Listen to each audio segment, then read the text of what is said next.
tantangan seperti apa yang Coach hadapi saat pertama kali jadi pelatih? Tantangan pertama kali ya saya ini jujur saya secara psikologis apa ya, secara psikologis saya nggak tahu gitu.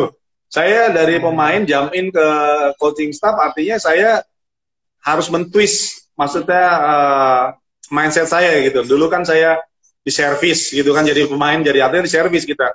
Taunya cuman datang duduk makan latihan tidur segala macamnya di servis lah. Tapi begitu jadi pelatih ya harus servis, memberi servis. Pemain tuh harus begini begini begini gitu aja sih. Tantangan pertama buat saya bukan masalah apa ya how to create the programnya sih, lebih ke situnya. Karena how to create programnya kan kita cuman kalau saya menurut saya ya cuman lihat satu saya punya background pengalaman sebagai seorang pemain yang punya apa namanya pelatih banyak lah. Jadi saya juga learning by doing di situ. Kedua saya juga punya apa namanya ya buku-buku yang nunjang itu. Tiga juga kan juga sekarang di internet terbuka luas lah informasi seperti itu. Cuman ya di sisi itu aja sih psikologis masalah mindset aja nge-twistnya itu sih yang lumayan butuh waktu lah gitu. Karena kan ego lagi, balik lagi ego itu kan. Gitu. Ya, jadi beda ya, jauh beda ya Coach antara kita jadi pelatih atau jadi pemain ya. Benar kata Coach tadi kan. Di Oh beda, beda. Iya, makanya saya selalu bilang, terutama ke pemain saya, kalau kamu jadi pemain, jangan ngelatih, saya bilang. Itu selalu saya ngomong ke pemain-pemain saya. Gitu. Kecuali kamu mau berhenti, udah. Misalnya kamu, saya di basket, misalnya, udahlah, saya cuma ngabisin kontrak, oke, that's fine gitu. Tapi kalau kalian mau serius, mau di high level, stop, jangan mikir mau ngelatih. Karena ya itu, saya balik lagi, masalah psikologis ke-twist. Karena kita ada ego di situ sebagai seorang pemain. Ini Coach, ilmu kepelatihan di mana dan kapan ya yang menjadi pegangan utama hingga saat ini Coach? Maksudnya ya dari mana kok bisa ilmunya itu dapat dari mana gitu Coach? Atau hanya dari pengalaman aja? Ya, gitu? Satu ya itu pengalaman saya ada satu pengalaman dari sebagai pemain ya. Karena dipegang beberapa ya pelatih-pelatih baik lah buat saya. Itu pertama. Yang kedua ya dari referensi buku, referensi ya di internet kalian buka gitu kan. Yang ketiga ya ikut seminar. Saya sering sih hampir ya kalau ada peluang keluar saya beberapa kali ikut seminar keluar gitu. Lahir kemarin 2019 saya ke Amerika itu dapat bonus. Waktu saya bawa timnas juara ke peringkat kedua di Malaysia tuh nggak salah SEA Games ya. Kita di coaching satu dapat bonus untuk seminar coaching di Amerika. Jadi kalau saya pikir ya selama mau jadi coach ya jangan pernah berhenti untuk satu ya belajar dari mana aja. Terutama juga kalau ada seminar ya mungkin orang berpikir gini lah. Saya sudah tahu, ya kan, ini pasti begini gitu ya. Ya belum tentu tiba-tiba dia ada sesuatu yang detailnya yang kita mungkin kita nggak tahu, ya itu kan jadi nilai plus juga sih. Saat beberapa kali melatih tim IBL nih Coach, kesulitan apa yang ketemu di setiap tim yang pernah Coach latih? Kesulitannya beda-beda ya. Misalnya saya kan dua tim ya saya pelatih ya, CLS Knights sama NSA Jakarta gitu. Ya tadi saya beberapa juga saya pernah cerita sih belum ngomong ke orang-orang juga sih kalau misalnya di CLS Knights gitu. Kesulitannya cuma satu menurut saya. Karena mereka tuh sebuah tim yang sebenarnya udah solid gitu. Cuma masalah mentalitas mereka aja sebenarnya kalau di CLS Knight. Gimana encourage mereka tuh jangan give up kalau di CLS Knight. Ya kan?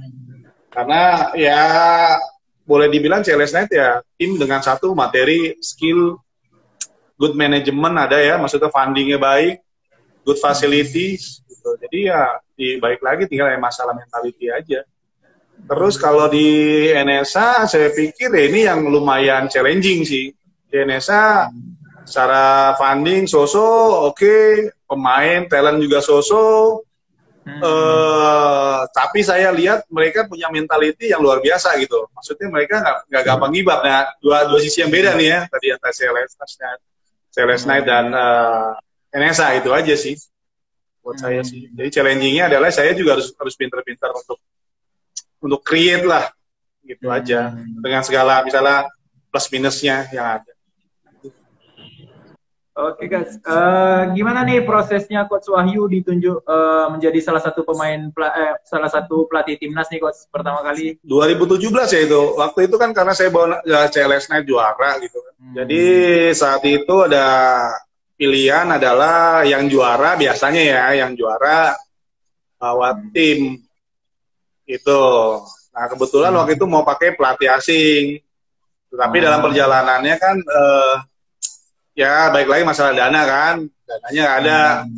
Jadi ya udah balik lagi ke peraturan pertama, boleh juaranya yang ngelit tim. Itu jadi saya untuk pertama kali ya ngelatih timnas itu 2017. Itu sih.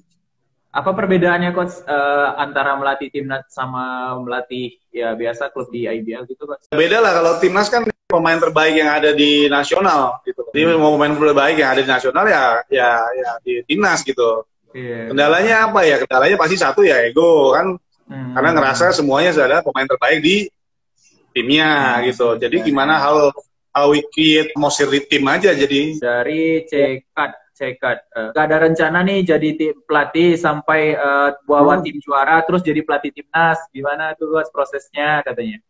Ya prosesnya gitu lah. Saya 2015 tuh saya kan karena ya tawaran dari Augie Fantinus saja, saya tawarin, saya coba.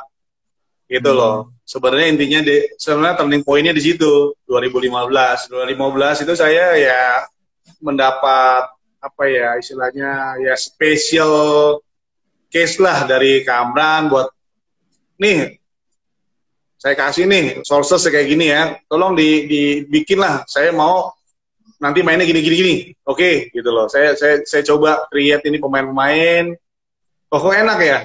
Terus coba saya lagi, karena tadi saya cuma di big man, akhirnya saya coba, masuk ke small man, saya ajarin gimana. Karena saya dulu di timnas kan sempat saya main small man big gitu kan, jadi saya tahu gimana cara main. Saya coba berdiskusi sama pemain-pemain juga, oh begini. Oh mereka ternyata bisa berdiskusi, kita enak gitu. Jadi saya pikir, oh seperti ini tuh, kalau ngelatih buat tim gitu loh. Semua harus bisa kita cover. Balik lagi saya bilang ke service gitu loh. Gitu. Jadi waktu itu ya seperti itu, turning point 2015. 2016 saya bisa bawa tim juara ya karena ya menurut saya cuman satu, saya balik lagi pengalaman saya sebagai pemain dan ya kepelatihan yang masih baru ini ya saya coba banyak belajar, gitu aja. Ya kan, terus saya lihat waktu saya pegang CLS Knight kenapa juara ya saya lihat gimana sih sebenarnya ini missing puzzle-nya dari tim ini. Oh ternyata cuman ini loh. Saya difokus di situnya aja. Karena saya nggak akan merubah banyak dari karakter yang udah ada. Karena saya pikir CLS Knight itu udah baik. Gitu. Cuman ya missing puzzle-nya aja saya benerin gitu loh. Setelah itu saya naik lagi kepilih ke pelatih timnas. Ya saya lihat lagi. Ini basket timnas kita nih mau dibikin kayak apa sih?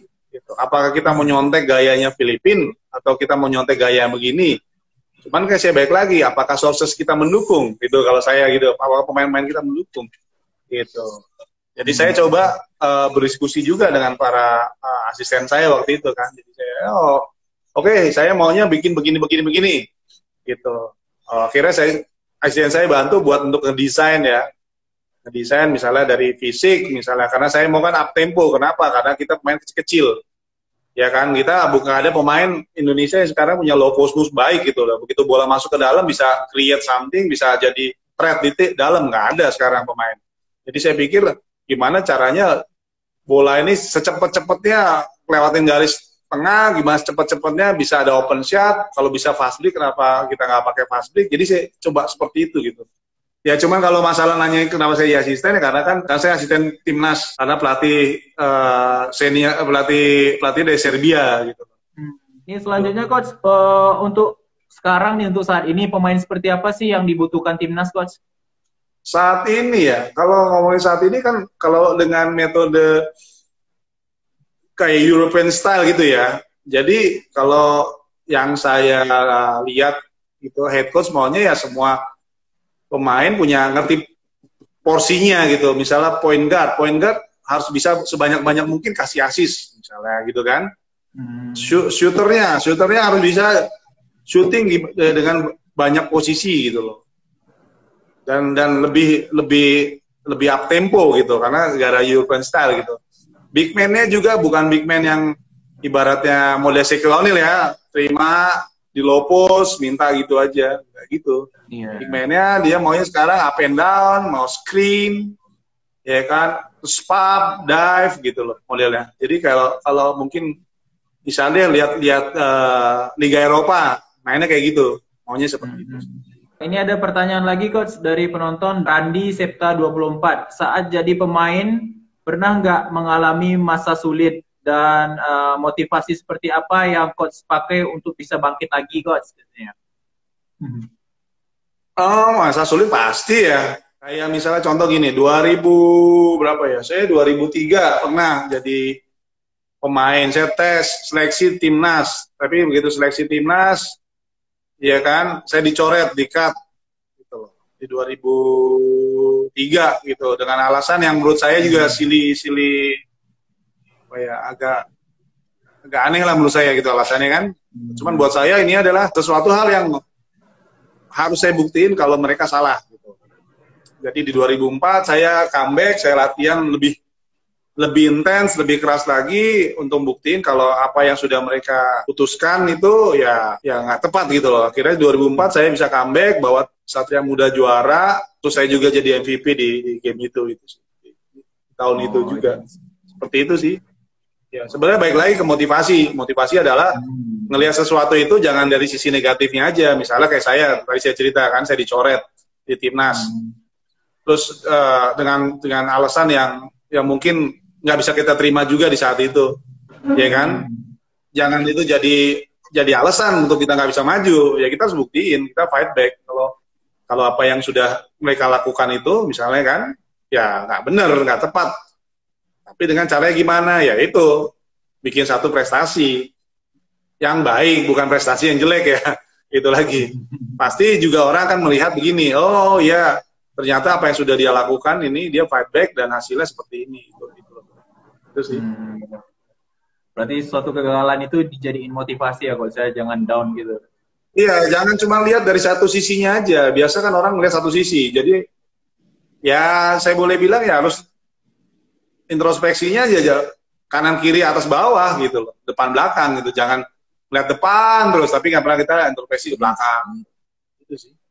Apa yang diharapkan dari setiap pemain yang dipanggil seleksi ini, Coach? Udah ready to use ya. Kalau saya manggil pemain misalnya seleksi apa, timnas apa klub nih? Timnas, buat timnas. Oh iya, kalau timnas saya sih selalu berpatokan ya pemain yang saya panggil tuh ready to use. Karena kalau saya nggak ready to use ya buang waktu untuk ngurusin, misalnya contoh datang fisiknya gendut misalnya kan, overweight. Nah itu buat saya ya apa ya, udah nggak masuk standarisasi lagi, artinya juga nggak bisa konsisten untuk memutuskan menjadi seorang pemain nasional gitu buat saya. Cuman permasalahannya juga kompleks di sini, pemain juga mungkin persaingan sekarang nggak terlalu ketat ya, jadi ya bisa kayak gitu terjadi gitu. Beda sama di zaman saya. Kalau di zaman saya kan emang ketat gitu, misalnya satu posisi aja bisa ada 4-5 orang yang dengan standar yang sama gitu ya. Kalau sekarang kan paling 2 orang, 3 orang. Kalau dulu 4-5 orang. Jadi jadi pemain nasional dulu emang lebih susah gitu kan, karena begitu kita sampai di atas ya di bawahnya siap-siap nih. Lu nggak siap gue naik gitu. Jadi kalau untuk persaingan kayak lebih ketat dulu ya Coach daripada sekarang ya Coach. Kalau saya sih yang lihatnya sih bukannya bukannya masalah ketat sekarang. Cuman kalau dulu ya banyak aja posisinya gitu loh. Bisa point guard ada 4-5 orang. Zaman saya ada Alvin Aldo, ada Oki Tantela itu, ada Ali Budi Mansa, Agung Sinarko, gitu loh. Setelah turun ke bawah masih ada Mario Wusang, Faisal, Wenda gitu loh. Kalau sekarang kita ya saya boleh bilang kan bisa dilihat itu. Karena yang di bawah ini kayak nggak mau juga jadi threat yang buat yang atas kalau saya lihat. Ditambah lagi mereka lebih senang main tarkam, saya juga bingung tuh. Senang main tarkam. Iya coach ya. Mungkin cari sampingan kali coach. Ya tapi kan mereka nggak mikir resiko. Kalau cedera siapa yang bayar? Oke coach, selanjutnya seberapa penting kemampuan dasar bagi pemain timnas nih coach? Ya tadi saya bilang, sebagai seorang pemain internasional, datang kita harus ready to use. Jadi kita nggak ada waktu lagi, banyak-banyak. Biasanya gini, karena timnas kan biasanya cuma berapa bulan itu kan. Bayangkan kalau kita harus masih suruh, ayo kamu latihan dribble ya, latihan kirinya, kanan kan itu ibarat membuang-buang waktu. Sebenarnya datang ke timnas itu kita latihan udah benar-benar fokus gitu. Misalnya, oke, drill warm up itu mungkin skill individu. Jadi mereka semua udah ngerti, udah bisa. Begitu di guide sama biasa asisten ya. Kalau sekarang kita asisten yang guide kan. Karena itu cuman ngasih tahu, oke, latihan nih hari ini. Oke, ya udah kita yang jadi guide-nya gini-gini. Nah, itu di waktu itu. Makanya saya bilang ya pemain nasional tuh harus sudah siap gitu. Kedua juga masalah knowledge mereka juga. Kenapa? Kalau jadi pemain nasional kan ibaratnya udah topnya lah. Jadi begitu siapapun nanti pelatih yang masuk ya dia harus bisa beradaptasi cepat juga. Selanjutnya pembinaan seperti apa yang dari usia berapa nih dibutuhkannya untuk mengisi timnas di masa depan nih coach? Pembinaan seperti apa yang untuk kedepannya coach? Ya dari usia dini lah, kalau saya bilang ya dari usia dini itu di bawah KU ya. Kayak jujur sih nggak ngikutin KU ya, makanya saya kurang paham tentang urusan KU ya. Saya kebanyakan sering lebih dari 18 tahun ke atas gitu. Cuman saya boleh bilang ya di usia dini itu. Kalau bisa dari usia 12 itu lebih intens. Nah, masuk mungkin usia 15 lebih intens lagi. Gitu. 16 jadi jenjangnya jelas mereka. 18 sudah siap-siap mereka bakal bisa menggantikan beberapa pemain nasional gitu loh. Karena di zaman saya dulu kan rata-rata ya seperti itu.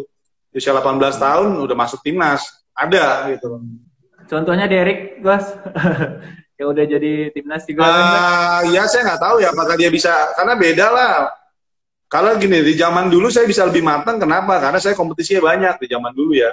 Saya masuk timnas pertama tuh umur 18 tahun. Jadi, tapi kompetisi saya banyak gitu. Dalam 1 tahun saya bisa mungkin main lebih dari 30 game ini ya, resmi ya. 30-50 game resmi setiap tahun zaman dulu ya. SMA saya main, ya, antar klub saya main terus gitu loh. Cuman sekarang saya pikir kan sedikit sekali gamenya gitu.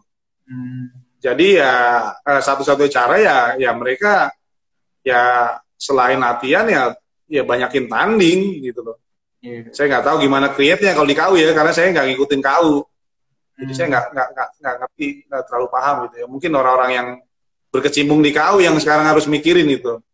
Saya balik lagi kalau masuk ke timnas itu ya udah ready to use, udah ngerti, udah gitu aja. Berarti kalau masalah pembinaan ya berarti dari KU itu ya coach ya? Ya kalau saya sih ya bilang begitu, dari KU itu, dari mungkin Pengprov ya sekarang ya ngurusin ya. Dari segi postur, skill, stamina atau attitude mana yang dinilai lebih dulu coach untuk pemain timnas coach?